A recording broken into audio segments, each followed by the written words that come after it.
Welcome back to another episode of Adoptions from the Heart TV. I'm your host, Amanda Aliberti. Today we're going to be speaking with Ashley and Jenna about the wait period that adoptive families go through. They can offer some helpful hints and tips that families can use as they're going through their journey and waiting for their child to come.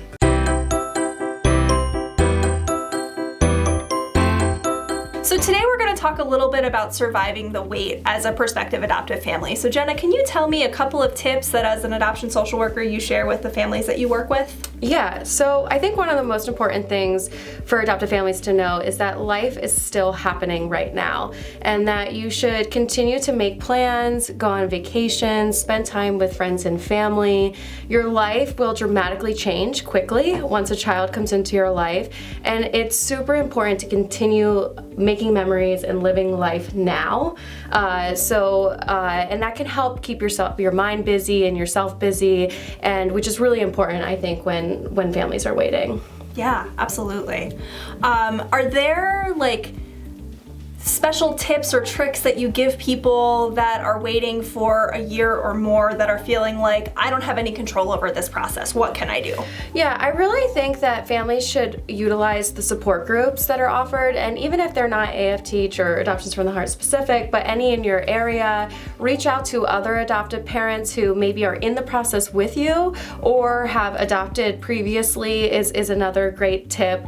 I also suggest going to cultural events in your neighborhood, or building an adoption library, reading some of that material and building that, especially if you're considering adopting transracially. It's great to do some of those things while you wait.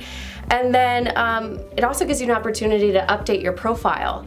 And so I think it's important that as the wait tends to get longer, you should consider swapping out a few pages or just entering in new photos, just to make it a little bit more fresh and current to what your life is like at the time. Yeah, absolutely. I think another thing that adoptive families can consider is continuing to do research, looking at trends, and really doing some research about things like drug and alcohol use, mental health history. Sometimes we see families that start out a little bit more conservative, and as they wait longer, they get more and more impatient. And so one of the things that can help with the wait is doing that research and possibly making some changes to the things that they're open to. Right, and that's important because medicine does change quickly too. But at the same time, you need to be cautious that you're not letting your anxiousness make you say yes to situations that you're really not comfortable with. As the wait can get longer, we can sometimes see families become very anxious, and when they're presented situations kind of push it a little bit too far out of their comfort zone,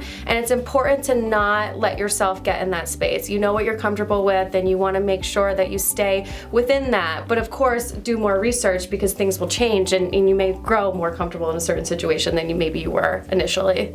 Absolutely. I think another really helpful thing for a lot of families is utilizing the staff at Adoptions from the Heart or whatever agency they're working with to really get some of that support.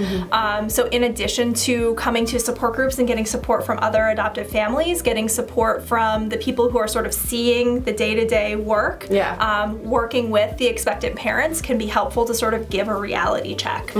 So I would always tell the families that I worked with that they could call me anytime, but especially if they were having what they would call a bad adoption day, where they were just feeling like this is never going to happen, that they could call me, because sometimes nobody else in their life would understand. Yeah, which is again kind of circling back to those support groups, and I think it's important to travel to them too. I mean, yes, there may be some in your neighborhood, but it's also great to go to other offices, meet other AFThtv staff or social workers, meet other families. I've never had a family come to a support group or even a continuing education class and say that they regretted coming. They always say when they're leaving, it seems like, oh, I feel so much better that I came here. It was so nice to be around other adoptive families, and so it really is worth it and something you should consider. Thank you so much, Ashley and Jenna, for offering some helpful tips about the wait period for adopting families. Thanks so much, and tune in next week.